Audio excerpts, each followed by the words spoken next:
네, 오늘 또 세 분의 전문가와 함께 집회 상황, 향후 정치권 소식 알아보도록 하겠습니다. 김근식 경남대 교수님 나오셨습니다. 안녕하세요. 네, 김강삼 변호사님. 안녕하세요. 네, 김병민 경희대 교수님 나오셨습니다. 네, 안녕하세요. 반갑습니다. 자, 오늘 또 여김없이 광화문 촛불 시위가 열리고 있습니다. 그런데 지난주 또 지난주하고는 좀 분위기가 다른 것 같아요. 들어오시면서 보셨을 텐데 어떻게 느끼셨습니까? 일단 오늘 인원수 상당히 아직 시간이 이른 시간에는 모르는데요. 지난번에 저희가 여기 똑같은 방송을 했었는데 그때 올 때는 사실은 정말 발 디딜 틈 없이 많아서 이동하는데 굉장히 시간이 많이 걸렸습니다. 그런데 일단 교통 자체도 광화문 사거리에서 그 양쪽은 통제하지 않고 있고요. 단지 광화문의 직진 부분만 통제하는 그런 모양새로 가서 전에 비해서 한 2분의 1 정도 지금 전주에 지금 시각 기준으로 하면 2분의 1 정도 된다고 보고요. 그 다음에 지금 지난주에는 구호가요. 즉각 퇴진, 즉각 탄핵 그런 구호였는데 제가 전체적으로 구호는 듣지 않았는데 사드 반대랄지 약간 정치적 구호도 상당히 있다고 보입니다. 이제 그런 걸 전체적으로 보면 일단 지난주에 나왔던 상당한 시민분들이 좀 안 나오신 분도 상당히 있는 것 같아요.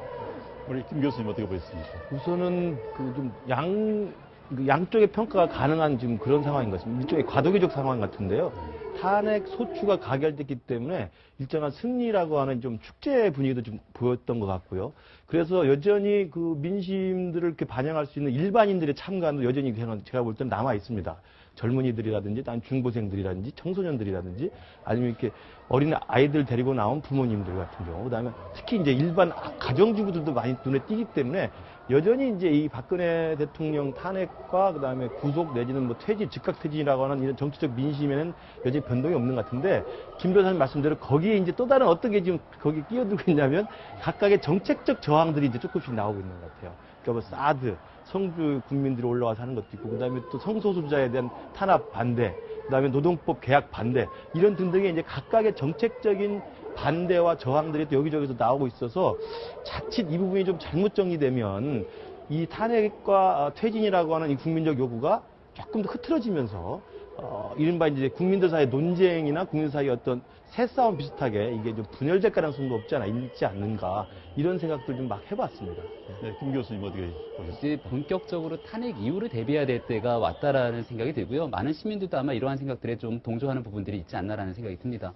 저희 지하철을 타고 올라왔는데 지난주 같은 경우까지만 하더라도 사실 광화문역에 내려서 지금 이 방송국 올라오는 게 거의 불가능했거든요. 근데 오늘은 그렇게 많은 사람들의 대중들이 모이진 않았던 것 같고, 또 이미 많은 시민들이 정말 이 박근혜 대통령에 대한 탄핵 가결 이후에 뭔가의 목소리를 내고 싶었던 일반 시민들은 오후에 참여했다가 돌아가시는 분들도 꽤 많았습니다. 날씨가 춥기 때문에.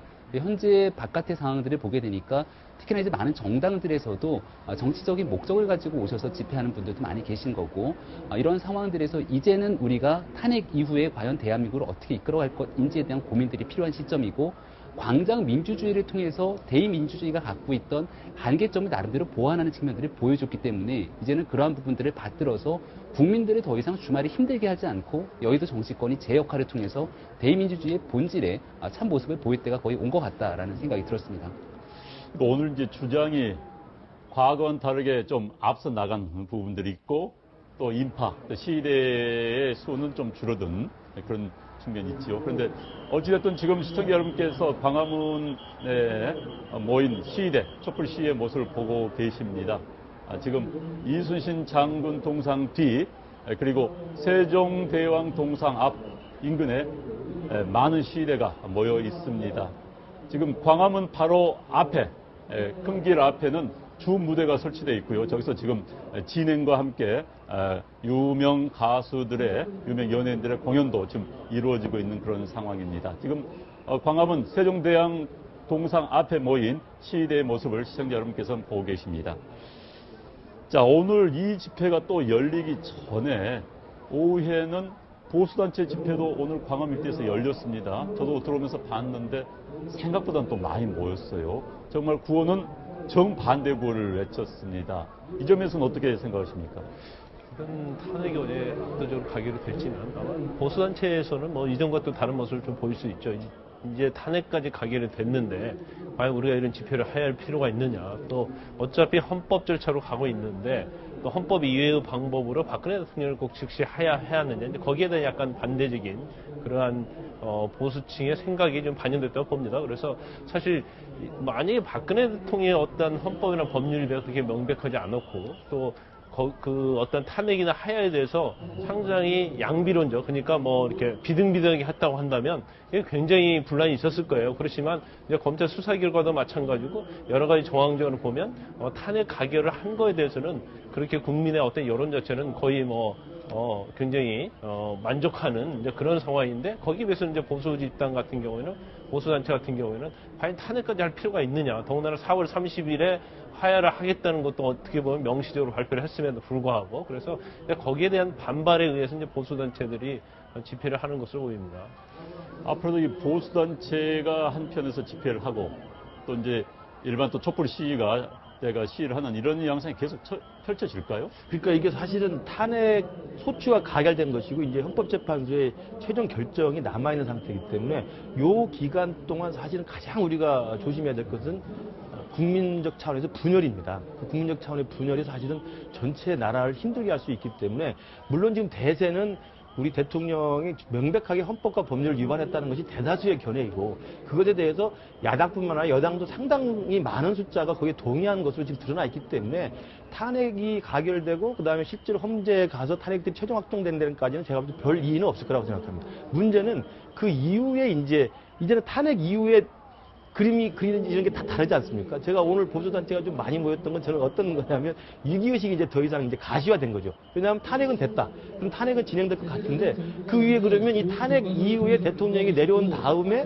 누가 이 과실을 가져갈 것이냐 생각하면 대충 머리에 떠오르는 또 사람들과 주자군들이 있지 않습니까? 그런 사람들에 대해서 아마 적어도 보수 진영에 있는 이 사람들은 이제 불안감을 또 느낄 수도 있는 것 같아요. 그러니까 이제 6.25식 속에서 결집이 되는 듯한 모습인데, 제가 보건대는 뭐 보수 진영이 어떤 생각을 하든 또 진보 진영이 어떤 생각하든 야권 지지 성향이나 뭐 다른 생각이 다를 수 있습니다만, 가장 중요한 것은 탄핵 절차가 하루빨리 시급하게 정리가 되는 것이 가장 중요하고 헌법적 절차에 따라서, 두 번째는 탄핵 이후에 정치권이 이런 국민적인 분열이나 여러 가지의 그림이 다른 구상들이 다른 내용들을 잘 수렴해서 정말 분열되지 않게, 그리고 통합된 모습으로 이후의 대한민국들을 어떻게 잘 만들어 나갈 것인가를 정치권이 선도해서 가야 되는데, 아직까지도 사실 정치권은 지금 밀려가고 떠밀려가는 형국이거든요. 그렇다면 탄핵까지는 국민의힘으로 와가지고 정치권이 손을 들어줘서 갔다고 한다면 탄핵 이후의 모습들을 질서 있게 어떻게 할 것인가는 정치권이 제시하고 고민하고 내놔야 됩니다. 그런 면에서는 앞으로 정치권이 정말 국민들의 이 분열되는 모습들을 정말 미연에 방지해서 잘 이끌어 갈 수 있는가가 아마 가장 큰 관건이고, 거기에 대표적인 정치적 지도자들도 정말 이 몇 달 사이에 그분들이 국민적 선택을 받을 것이냐, 아니면 거의 국민적 선택이 아니라 추락할 것인가가 아마 결정될 거라고 생각합니다. 네, 지금 시청자 여러분께서는 광화문 앞에 모인, 아마 촛불이 띄엄띄엄 있다라 이상하다고 생각하실 수 있으시겠습니다. 저 장면은 구명조끼, 세월호에서 구조되지 못한 어린 학생들을 상징하는 구명조끼 304개가 있습니다. 그 구명조끼 위에 촛불을 올려놨습니다. 304개의 구명조끼 위에 있는 촛불들의 모습, 참 안타까운 그런 모습들을 보고 계십니다. 지금 광화문 일대와 특히 청운동 동사무소 앞, 그리고 청와대에서 100m 앞까지 떨어진 효자동 치안센터 앞까지 지금 시위대가 지금 몰려 있고요. 지금은 이제 청운동 동사무소 앞에서 시위대가 이동하고 있는 모습입니다. 청와대로 들어가는 입구 쪽은 경찰이 차벽을 설치해서 청와대로 접근을 막고 있고요. 지금 시위대가 청운동 주민센터, 즉 청와대 인근에서 이동하고 있는 모습을 보고 계십니다. 그리고 지금 맨 앞에는 고래, 세월호 사건을 상징하는 고래의 모습이 보이고 있습니다. 행진의 맨 앞에는 고래를 앞 세우고 시위대가 청와대 인근에서 시위를 하고 또 행진을 하고 있는 모습이 화면에 나오고 있습니다. 자, 김 교수, 네. 지금 이번 그 보수층 결집 이야기도 나오고 또 이 시위의 현상도 바뀌고 있는데 지금 어떻게 분석하세요? 일단은 저기 나와 있는 뭐 세월호의 아이들을 상징하고 있는 저런 촛불들을 보면은 좀 마음이 미어지죠.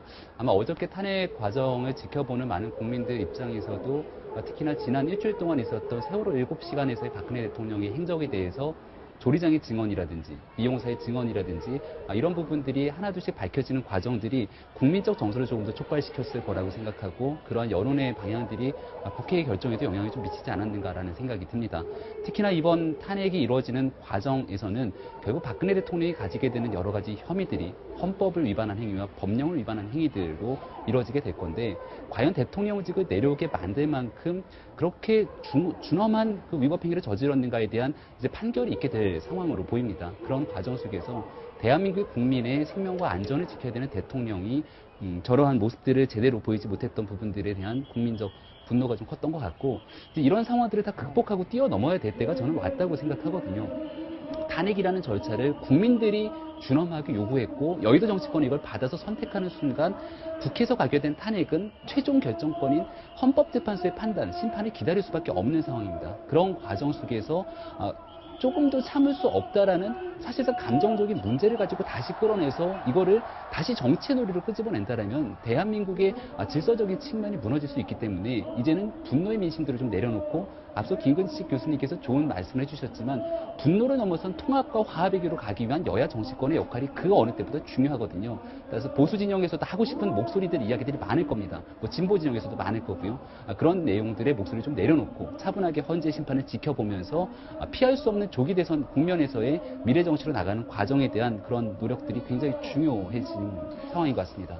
자, 지금 이야기가 이른바 이제 정치권 이야기가 지금 우리가 넘어왔는데 지금 이제 탄핵 가결 이후에 이른바 대권 주자, 대선 주자들이 서둘러서 대선 열차에 탑승하고 있는 그런 모습을 보이고 있습니다.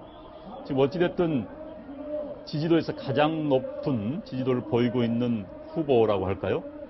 그런 대권 주자는 문재인 민주당 전 대표인데 문재인 대표 같은 경우는 지금 계속해서 이 탄핵 후에도 박 대통령이 즉각 퇴진해야 된다. 탄핵 결과를 기다려서는 안 된다라는 주장을 하고 있습니다. 여기에 대해서는 어떻게 생각하십니까?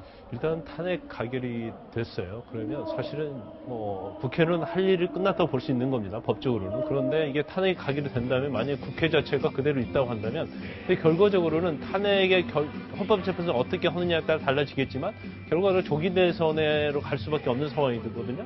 문재인 대표가 될거 아니면 야당 입장에서는 탄핵 가결이 된 이후에 그대로 손 놓고 헌법재판소 결정을 기다릴 수 있는 입장이 아니고요. 일단 주도권을 잡을 수 있는 좋은 기회를 그냥 탄핵 가결로 끝낼 수는 없는 거예요. 그래서 즉각 하야라는 그런 카드를 가지고 갈 수밖에 없고 또 그것으로 인해서 스포트라이트를 받고 싶어 할 겁니다.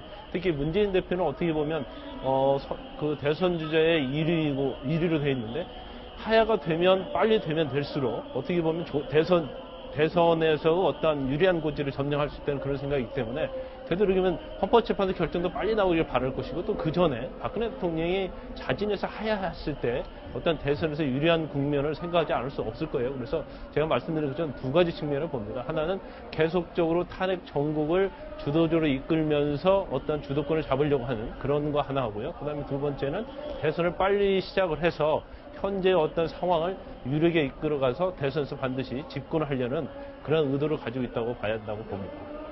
김 교수님도 동의하십니까? 예, 조금 다르게 볼 수도 있는데요. 일단 즉각 퇴진을 요구하는 것은 문재인 전 대표가 이제 자연인으로서 국민의 한 사람으로서 즉각 퇴진을 요구할 수 있다고 봅니다. 그런데 이제 문제가 되는 것은 즉각 퇴진에 대해서 대통령의 답이 이미 나와 있지 않습니까? 절대 즉각 퇴진을 안 하겠다는 걸로 이미 나와 있단 말이에요. 헌법재판소의 절차를 엄중하고 담담하게 보겠다라는 것이거든요. 그러면 헌재의 마지막 결정 나올 때까지는 어찌됐든 간에 즉각 퇴진은 이제 불가능한 상황입니다. 그러나 이제 저 광화문에 모여있는 촛불의 민심은 정말 단 하루도 보기 싫기 때문에 내려오라라고 요구를 할 수 있습니다만 그런 요구들을 하는 것은 국민들의 민심을 반영하는 거하고 정치인이고 책임 있는 어떤 대선 1위 주자로서의 하는 이야기는 조금 달라야 된다고 생각합니다. 만약에 그것들이 그런 민심을 반영하는 것이 아니라 만에 하나 지금 김 변호사님 말씀하신 것처럼 마치 즉각 퇴진 이후에 하루라도 빨리 대선을 치르면 내가 굉장히 큰 이익이 있다라고 하는 대선 셈법의 결과로서 그런 요구가 나왔다고 비춰지면 문재인 전 대표도 좋을 건 없거든요. 그러니까 저는 굉장히 미묘한 충돌 지점이 있다고 생각하는데 지금 당장 박근혜 대통령이 탄핵이 됐어도 그 탄핵 열차와 상관없이 즉각적으로 물러나라고 하는 국민들의 요구를 반영하는 거고 그것이 아니라 이미 즉각 퇴진은 불가능한 현실 속에서 헌재 결정 이전이라도 빨리 끌어내려서 대선을 빨리 치rum으로써 나한테 조금 유리한 정치적 국면을 만들어 보겠다는 계산이 들어간 것이라면 이 둘은 조금 상충되는 것이기 때문에 문재인 전 대표의 그런 즉각 퇴진 발언은 제가 볼 때 책임 있는 대선 주자로서는 조금 더 많은 전략적 고민이 필요하지 않을까 생각합니다. 김병민 교수님. 그래서 그런지 지금 이 전국이 문재인 후보라고 할까요? 또는 더불어민주당이 굉장히 유리한 조건인데 예. 지지율에서 선두는 달리고 있지만은 문재인 대표가 크게 탄력을 받지 못하고 있는 것 같아요. 이유는 어디 있다고 보십니까? 박스권에 정확히 갇혀 있고요. 문재인 전 대표가 이와 같은 지난 한 2달여 기간 동안에 본인이 지나간 행보를 돌아봤을 때 가장 큰 실책이라고 여길 부분은 저는 질서 있는 퇴진을 외쳤던 부분이 본인의 지지율에 박스권에 갇히게 했다라고 스스로 판단하지 않을까라는 생각이 드는 겁니다. 그러는 과정 속에서 박근혜 대통령과 현 시국에 대해서 국민적 분노와 저항감이 높아가는 이거를 누군가가 풀어주길 바랬지만 그걸 문재인 전 대표가 풀어내지 못한 그 대응 논리가 바로 이재명 성남시장을 향해서 간 거거든요. 아마 지금 이 상황에서도 이재명 성남시장도 마찬가지로 박근혜 대통령이 즉각 퇴진을 요구하고 있습니다. 근데 박근혜 대통령이 즉각 퇴진을 요구하는 이재명 성남시장과 바로 대비되는 게 문재인 전 대표이기 때문에 문재인 전 대표는 탄핵을 준엄하게 받아들이면서 헌재의 심판에 담담하게 지켜보고 미래를 향해 나아갑시다라고 했을 때 본인이 정치적 계산기를 두들겨 봤을 때 과연 그 표가 나한테 올 건지 이재명 성남시장한테 갈 건지를 고민하게 된다라는 거죠. 그런 측면에서 점점 더 이재명 성남시장이 얘기하고 있는 진보 진영에선 사이다 발언이라고 할 수 있겠지만 보수 진영에서는 국가를 더 혼란스럽게 빠뜨릴 수 있는 위험 발언으로도 볼 수 있는 상황 속에서 문재인 전 대표의 딜레마가 생기는 거라고 저는 볼 수 있는 것 같습니다.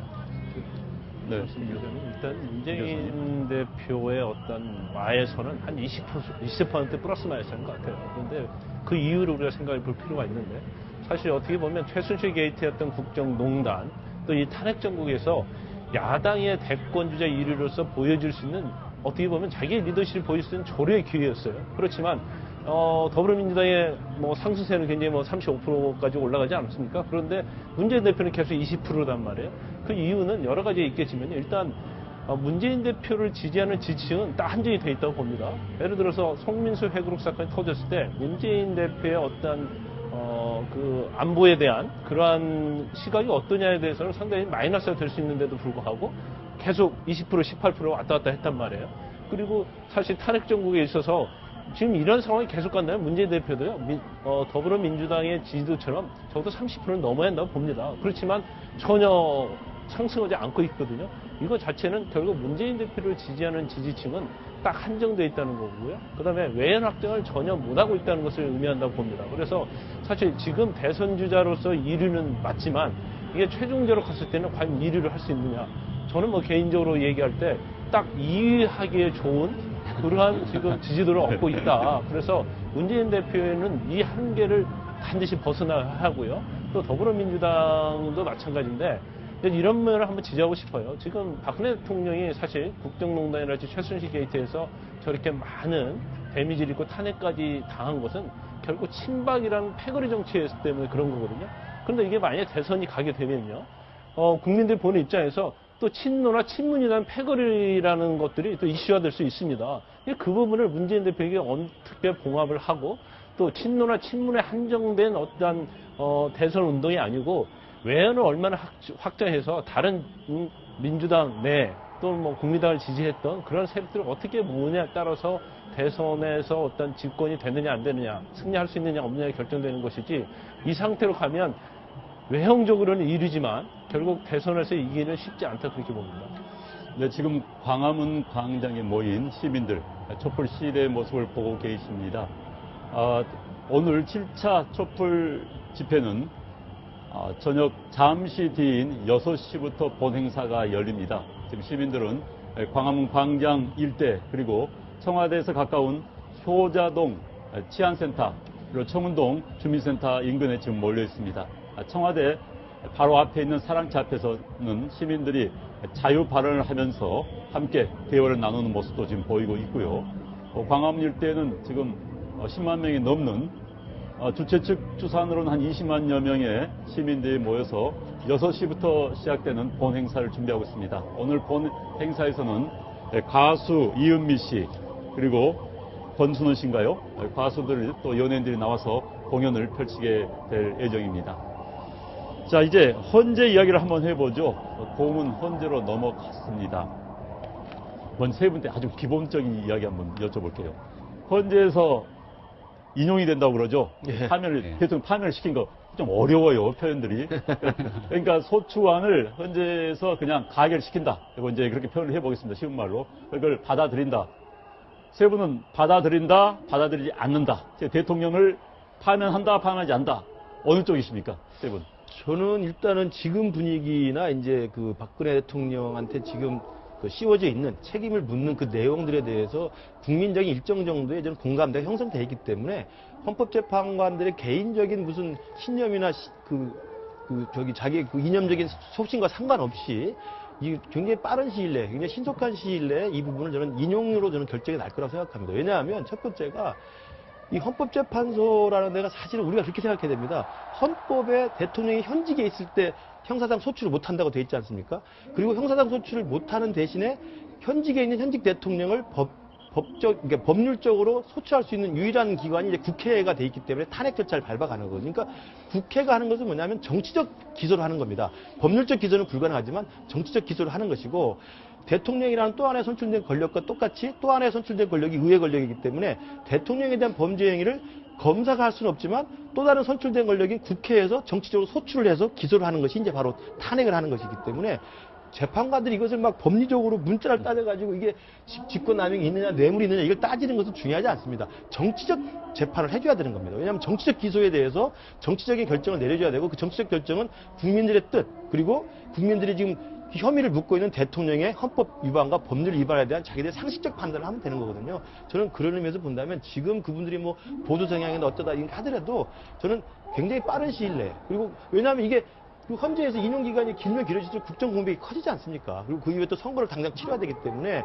대한민국 전체의 어떤 미래를 생각한다면 가급적 빠른 시일 내에 헌법재판관들이 결정을 내려주는 게 필요하고 시기는 이제 대부분의 경우는 저는 이번에는 굉장히 대부분이 뭐 한두 명의 반들이 있을 수도 있겠습니다만 인용으로 저는 결론이 나지 않을까 생각을 합니다. 오늘 김병민 교수님은 어떻게 생각하십니까? 짧게 그냥 만장일치 인용이 날 거라고 저는 생각합니다. 말씀하신 것처럼 성향의 문제가 아니라고 보고요. 노무현 전 대통령의 탄핵 결정안을 보게 되면은 노무현 전 대통령이 선거법 등에 의한 아주 일부 법률 위반 행위들이 드러났지만 그러한 법률 위반 행위가 대통령이라고 하는 직을 끌어내릴 정도로 중차대한지를 헌재의 판단에서 보게 되는 겁니다.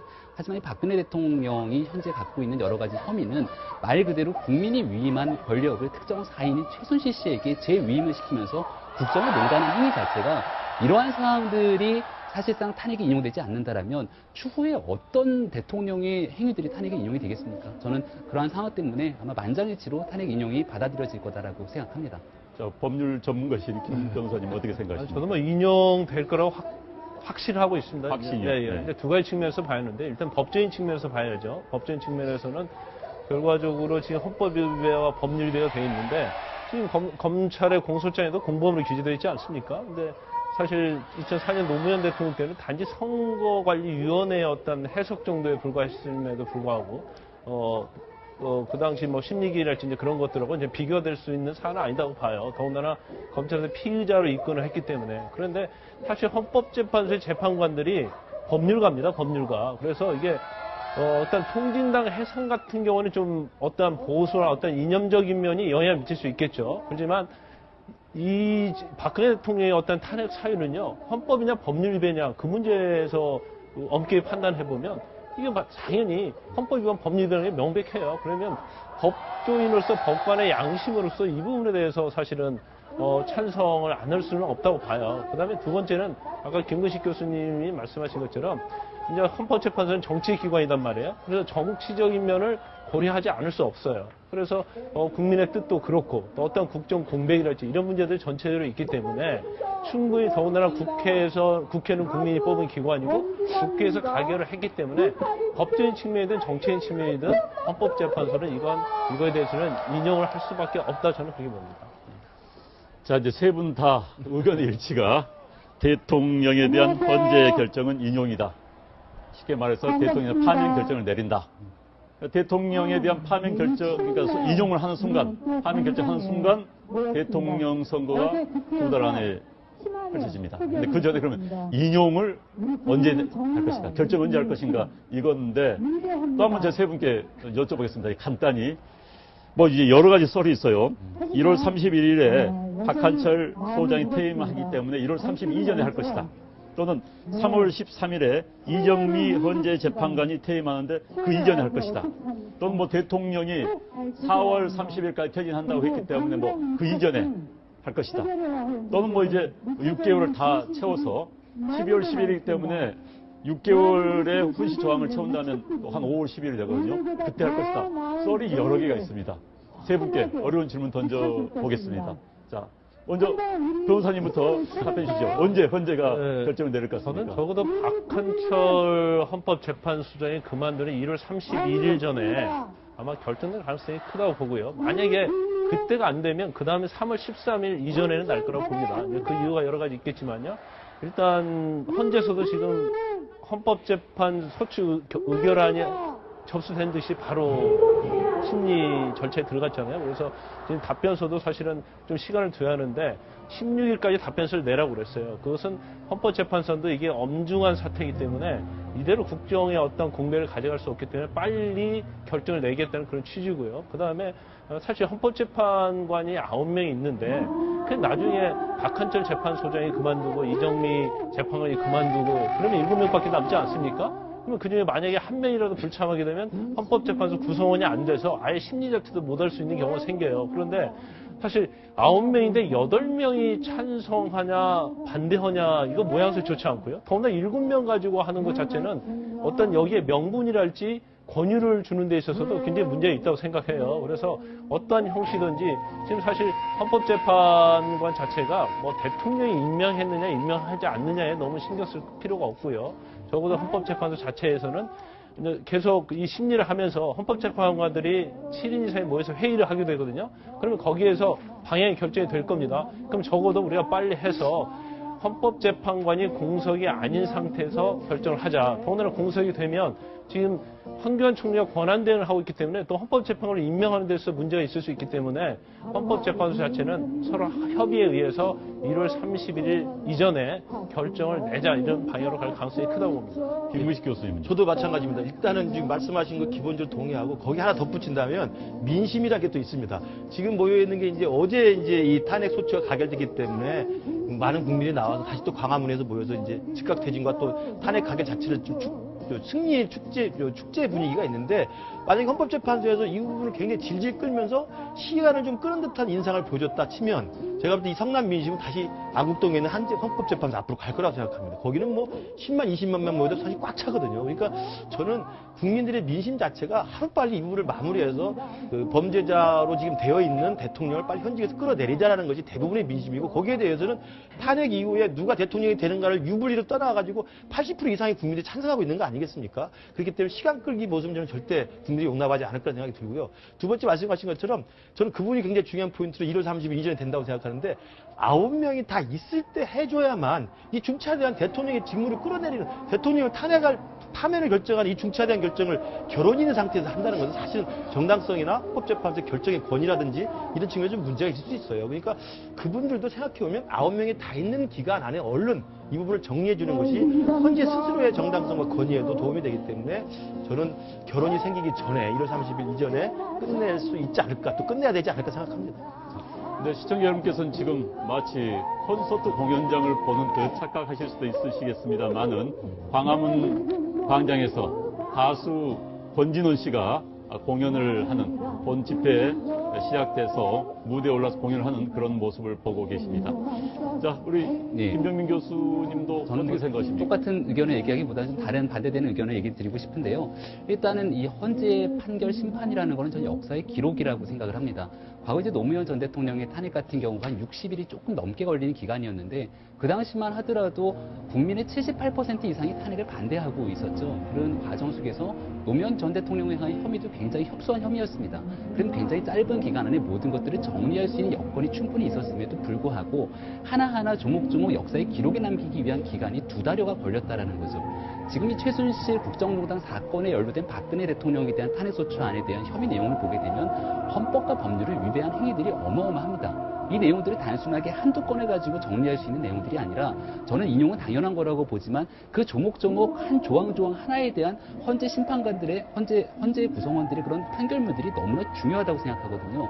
그래서 그런 물리적인 시간들을 고려했을 때 2달로는 과거 노무현 전 대통령의 시기와 비교했을 때 좀 어렵지 않겠는가? 그렇다면 최소 한 4달 정도의 시간이 필요하지 않을까라는 생각이 들고 주어진 시간이 180일 기간 이거를 다 쓰게 된다면 사실상 국민적 저항이 좀 부딪힐 수밖에 없는 상황이기 때문에 시간을 좀 단축시키는 여러 가지 노력들을 우리가 계산해 봤을 때 저는 한 4개월 정도는 걸리지 않을까라는 조심스럽게 예측을 해봅니다. 그 물리적인 시간이 부족하다는 건 이제 정확하게 지적하신 거예요. 그리고 또 이 사안 자체가 이제 헌법 위배 사유랄지 법률 위배 사유가 굉장히 내용이 굉장히 많습니다. 그리고 이제 박근혜 대통령 입장에서는 어떻게 해서든지 탄핵 심리 기간을 굉장히 길게 가지고 가려고 할 거예요. 그러다 보면 심리 지연을 위해서 어떤 증인의 어떤 신청이랄지 그런 것들을 굉장히 인원수를 많이 할 수 있죠. 그렇지만 근데 그 부분도 헌법재판소의 의지예요. 왜냐하면 일단 증인을 신청하면 송달 같은 거 하는 절차 같은 게 시간이 많이 걸리거든요. 그러면 헌법재판소에 만약에 빨리 끝내고 싶은 마음이 있다고 한다면 며칠까지 모든 증인들을 다 신청해라. 소추위원, 권성동 법사위원장, 그리고 박근혜 대통령 측에 모든 증거를 언제 무슨 증거를 할 것인지를 미리 다 신청을 하고 송달을 다 하는 거예요. 미리. 시간 순서를 두고 예를 들어서 한 50명 정도 했다고 하면 만약에 2004년 노무현 대통령식으로 심리를 하게 되면 시간이 엄청 끌 수가 있죠. 하지만 이거 빨리 하겠다고 마음을 먹으면 미리 송달을 하면서 뭐 하루 아니면 이틀 간격으로 계속 사실 심리를 하게 되면 원칙적으로 헌법재판소는 주로 목요일에 합니다. 하지만 그런 절차를 일단 그 뭐 강행 규정이 아니기 때문에 그렇게 하게 되면 결과적으로 그렇게 크게 어렵지는 않다고 보고요. 그 다음에 이제 법원에서 재판 자체는 무죄 추정의 원칙에서 하기 때문에 증거가 굉장히 엄격해요. 그래서 절차에서 조금만 위배되면 증거로서 쓸 수가 없습니다. 그래서 이건 증거법 위반이 되는데 헌법재판소는 정치재판이기 때문에 정치재판소이기 때문에 그런 부분에 굉장히 완화되어 있다고 봐요. 그래서 헌법재판소의 의지가 시간을 어느 때 결정을 내리는 데는 뭐 아주 중요하다고 볼 수 있는 거죠. 저도 하나만 덧붙이면 지금 우리 김병민 교수 말씀이 타당한데 지금의 이제 엄중한 시국에서 대한민국의 전체 미래를 생각해 본다면 빨리 해야 된다는 그 헌법재판소 내부적인 합의가 있다고 한다면 할 수 있다고 합니다. 왜냐하면 법리적으로 헌법 위반, 법률 위반 여러 가지 그 사안들에 대해서 일일이 증거 여부와 사실 여부를 따지는 게 문제가 아니라 헌법재판소는 그 사실 여부를 빨리 정하고 그 사실 여부의 범죄 위반 사실이 헌법 위반 사실이 대통령직에서 끌어내릴 만한 정도의 사유가 되느냐의 문제거든요. 그러니까 이게 사실이냐 아니냐, 법을 위반했느냐 안 위반했느냐 이것들도 물론 따지겠지만 그건 굉장히 제가 볼 때 짧은 시간에 하고 더 중요한 헌법재판소의 고민은 뭐냐면 그런 법률 위반과 헌법 위반이 대통령직에서 내려올 만한 정도의 사유가 되느냐라는 정치적 판단을 해야 되고 상식적 판단을 하는 거기 때문에 그 부분 제가 볼 때 굉장히 단축시킬 수 있는 상황이 아니겠는가 생각합니다. 네, 지금 광화문 광장에는 가수 권진원 씨가 시민들과 함께 아리랑을 합창을 하고 있습니다. 지금 마치 콘서트 현장을 본 듯한 그런 분위기 속에서 촛불 시위가 열리고 있습니다. 자, 이제 헌재가 결정을 내리게 되면은 어떤 결정이 나오든지 간에 세 분께서는 뭐 인용 결정이 내린다. 그 대통령을 파면시킨다. 이런 결정이 나올 거라고 다 예상해 주셨는데 결정이 나오면 2달 내에 선거를 치러집니다. 그렇다면 이제 대선 주자들, 대권 주자들 날짜에 따라서 이해관계가 굉장히 얽힐 수가 있어요. 자기가 원하는 날짜에 있을 겁니다. 자, 우리 세 분은 과연 현재 대선 주자로 거론되고 있는 문재인, 반기문, 안철수, 또 이재명 뭐 이런 후보들이 언제 결정이 내기를 바랄까요? 이분들의 머릿속에는 어느 날짜가 있을 것 같습니다. 먼저 우리 김구식 교수님부터 한번 들어주시고 여기 카메라 한번 잡아주시고 네, 한번 올려주십시오. 그럼 한번 설명을 한번 해주시기 바랍니다. 지금 김 교수님은 네. 문재인 전 대표는 즉시, 그다음에 반기문 유엔 사무총장은 늦게, 그다음에 안철수 전 대표는 질서라고 하셨네요. 이재명 서울 성남시장은 빨리라고 하셨는데. 설명을 좀 드리겠습니다. 네, 설명을 해주시죠. 예. 뭐 이제 헌법재판소 인용과 이제 그 시기를 좀 앞에서 논의를 했고 그 전제한 상태에서 이제 대선 주자들의 셈법과 관련해서 보면 문재인 전 대표는 즉시 아까도 이야기했습니다만 당장 퇴진하고 당장 60일에 선거하는 것이 가장 유리하다는 판단은 뭐 누구도 상식적으로 할 겁니다. 그래서 즉시 선거를 하는 게 가장 유리하다고 생각하고요. 왜냐하면 지금 대통령에 대한 분노의 민심을 그대로 받아 안아서 정권 교체라고 하는 자동적인 어떤 대선 승리로 연결될 수 있다는 분위기가 있기 때문에 가능하면 빨리 즉시 하는 게 좀 유리하다는 판단을 할 것이고요. 이재명 시장도 비슷할 거라고 생각합니다. 그러나 이재명 시장은 제가 이제 빨리라고 썼던 이유는 뭐냐면 즉시라고 주장을 계속 해왔습니다만 이재명 시장도 조금 더욱더 자기 지지도를 올려야 될 시간이 조금 필요한 데다가 그럼에도 불구하고 이분이 동력에 빠지면 안 되기 때문에 가급적 빠른 시간 내에서 인기가 상승되는 분위기를 계속 타가면서 문재인 전 대표와 한번 막판에 진검승부를 벌일 수 있는 상황을 고대하고 있기 때문에 빨리 하긴 하지만 문재인 대표보다 조금 더 시간을 가져가면서 해보고 싶다는 생각이 들고요. 그 다음에 안철수 대표 질서라고 제가 쓴 이유는 뭐냐면 시간이 좀 애매할 수 있습니다만 일단 정치적 지형의 변화들을 고민할 수밖에 없는 지금 당 아닙니까? 그러니까 국민의당이 제3지대에서 조금 더 많은 정치적 지형의 변화들을 좀 모색을 할 수 있는 또 시간이 있어야 되는 거기 때문에 문재인 전 대표라고 하는 강력한 하나의 야당의 대선 후보, 그 다음에 또 새누리와 또 반기문 총장이라고 하는 여권의 강력한 대선 후보가 있기 때문에 앞서가는 1, 2들을 공차 흐트러뜨리고 대선 구도에 유리한 구도를 새로 만들기 위해서는 조금 시간을 가지고 지형의 변화들을 모색하고 탐색해야 되는 시간이 있어야 되기 때문에 질서 있는 체질을 이야기하면서 정치적인 변화를 모색하지 않을까. 그 다음에 이제 반기문 총장은 당연히 늦게 해서 보수층의 재정비, 그 다음에 새누리당의 재탄생, 그러면서 친박과 비박 내의 어떤 갈등이 정리되고 봉합되면서 반기문 총장이 한국에 들어왔을 때 좀 이 여권의 여러 가지 시스템과 조직들을 다 그대로 받아 안아가면서 순기능적으로 들어갈 수 있는 시간이 있어야 되기 때문에 지금은 굉장히 어려운 상황이어서 좀 늦게 하는 것이 좀 바랄 것 같습니다. 자, 우리 김병민 교수는 어떻게 예상하십니까? 비슷한 점이 문재인 전 대표와 모두 똑같은 얘기니까 좀 넘어가고요. 이재명 성남시장 같은 경우는 문재인 전 대표랑은 조금 다를 것 같습니다. 일단은 내부적인 경쟁 과정들이 좀 거쳐야 되는 거고 어느 정도의 시간이 담보될 필요가 있는 게 현재까지의 지지율은 박근혜 대통령이 있기 때문에 굉장히 민심에 따른 지지율이었지만 이제는 그거를 뛰어넘는 이재명 성남시장만의 모습을 보여주기 위한 시간이 필요하거든요. 그리고 당내 경선에서 이기게 되면 진보 진영의 표는 확실하게 확보할 수 있었더라도 본선에서 이기기 위한 중도 진영의 표 확장, 트럼프가 그랬듯이 트럼프가 극보수 진영의 표는 얻었지만 마지막으로 가면서 중도 진영의 표까지 확장하기 위해서는 시간이 필요하고 변화가 필요하거든요. 그런 일정 부분에 시간이 필요하다라는 생각에서 저는 벚꽃 정도의 대선을 얘기를 드렸던 거고요. 제가 오늘 강조하고 싶은 건 두 사람입니다. 반기문 유엔 사무총장과 안철수 전 대표의 생각은 저는 굉장히 이신점심이 아닐까라는 생각을 갖고 있거든요. 안철수 전 대표 같은 경우는 지금 박스권의 지지율이 아니라 오히려 하향권의 지지율에 머물러 있는데 스스로 혼자서는 대통령 선거에서 본선 경쟁력이 있다고 판단하기가 굉장히 어렵습니다. 하지만 본인이 갖고 있는 뚜렷한 지지세가 있기 때문에 이것들을 활용한 연정체제를 구축한다면 안철수 전 대표가 성공할 수 있는 확률도 굉장히 있거든요. 그렇기 위해서 손을 잡을 수밖에 없는 사람이 저는 반기문 유엔 사무총장이라고 보고 반기문 유엔 사무총장과 안철수 전 대표의 대권 레이스에 꼭 필요한 부분은 그렇기 때문에 시간이 필요하다. 그래서 더 무더운 여름, 최대한 끌 때까지 끌어서 치르는 여름에 선거를 치르는 게 이 두 분에겐 가장 유리한 측면이지 않을까라는 생각을 하게 됩니다. 자, 김 변호사님. 네, 문재인 전 대표야 빨리 치르면 치를수록 좋다고 생각할 겁니다. 그래서 이제 다른 세 분을 얘기해 보면요, 이제 반기문 전 총장도 빨리 치르는 게 나쁘진 않아요. 왜냐하면 일단 반기문 총장이 이 기간이 길어지면 검증의 기간이 굉장히 많아지거든요. 그러면 현재 지지율이 빠질 가능성도 있다고 보고요. 그렇지만 또 너무 빨리 치르게 돼버리면 준비할 시간이 없거든요. 그렇기 때문에 그냥 반기문 총장 같은 경우는 적어도 한 5월 한 이후 정도에 치르는 게 좋겠다고 생각할 수 있을 것 같고요.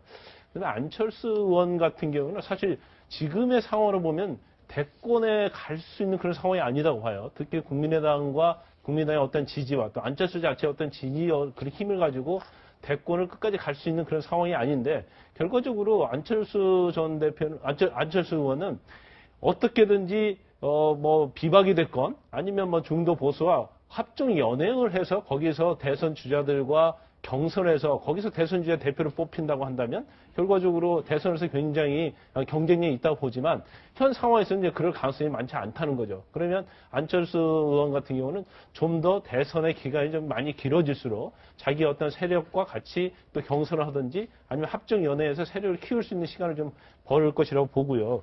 그러면 이재명 시장 같은 경우에도 사실은 이게 상당히 대선 기간이 늦춰지면 늦춰질수록 본인에 대한 검증 그런 부분이 좀 굉장히 문제가 있을 있을 것으로 보입니다. 그리고 이재명 시장이 이렇게 치고 올라오는 것 자체는 이제 탄핵 바람에 타고 올라오는 것이거든요. 그런데 만약 탄핵이나 하야라는 그런 바람이 없으시면 이재명 시장이 과연 계속 지지도가 올라갈 것이냐 그런 문제가 있기 때문에 이재명 시장도 되도록이면 대선이 좀 빨리 오기를 바랄 거예요. 지금 사실 어떤 지지도에서 보면 반기문 총장이나 뭐 문재인 대표가 오차 범위 내에 있지 않습니까? 그래서 이게 적어도 헌법재판소에서 탄핵이 결정을 할 때까지는 지지세를 올리겠다는 생각이 있기 때문에 적어도 좀 되도록이면 빨리 치르는 게 좋겠다고 생각할 가능성이 크다고 봅니다. 네, 이제 본격적인 대선 국면, 대선의 시기가 온 것 같습니다. 세 분과의 대화는 여기서 줄이도록 하겠습니다. 세 분 고생하셨습니다.